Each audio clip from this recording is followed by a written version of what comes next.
Good morning. Welcome, Shem Stars. In chapter 13, Organisms and Populations.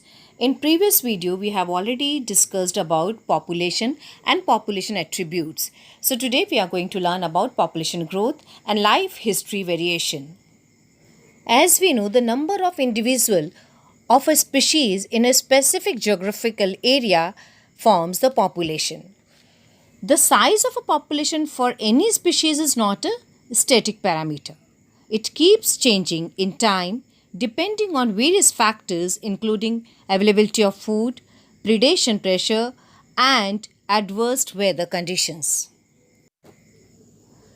Population of any country is its human resource and its most important factor of production.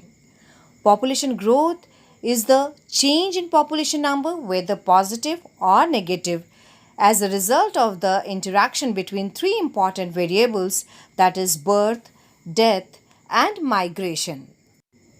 So the population density depends on natality, mortality, immigration, and immigration. Natality is the number of births during a given period in a population that are added to the initial density. Mortality is the death rate in a population during a given period. Immigration is the number of individuals of the same species that have come into the habitat from elsewhere during the time period under consideration. And immigration is the number of individuals of population who left the habitat that moved elsewhere during a given time period. So the population density can be given by the following equation, where N stands for the population density, T stands for time, B stands for birth rate, I stands for immigration, and D stands for death rate. E is for the immigration and NT population in beginning. The natality and the immigration contribute to increase in the size and the density of the population, whereas mortality and the immigration contribute to a decrease in population.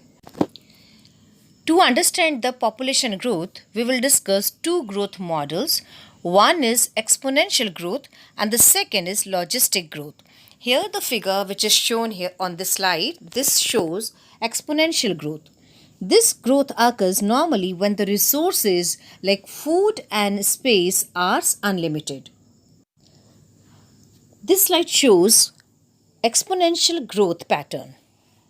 On x-axis time and on y-axis population density.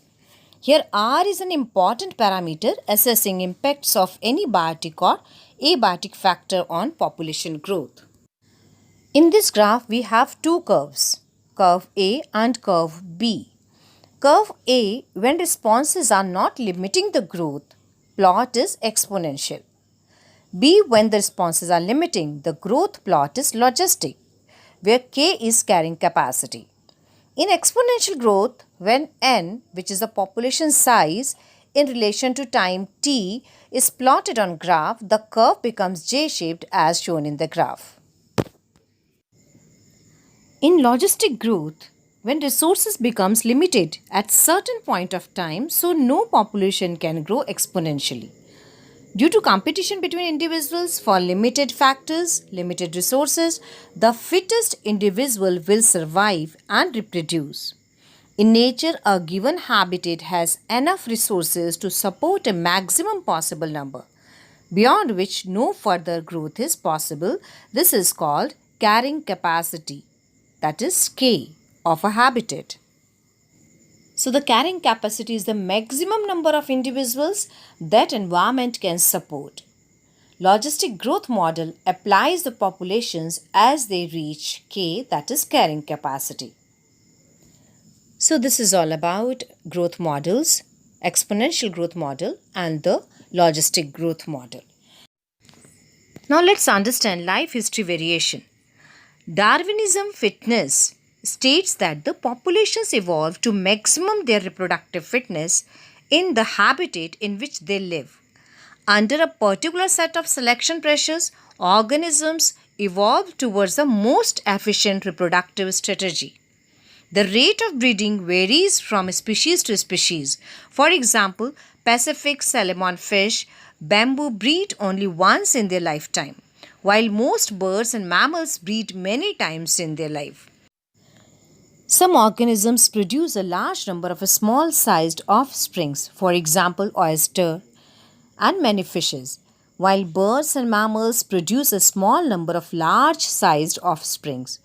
Ecologists suggest that life history traits of organisms have evolved in relation to the constraints imposed by the abiotic and biotic components of the habitat in which they live. So, children, this is all about population growth and the life history variation. I hope you must have understood. In the next video, we will talk about population interactions. Thank you, Shem Stars. That's all for today. You can drop your queries on Google Classroom. Take care.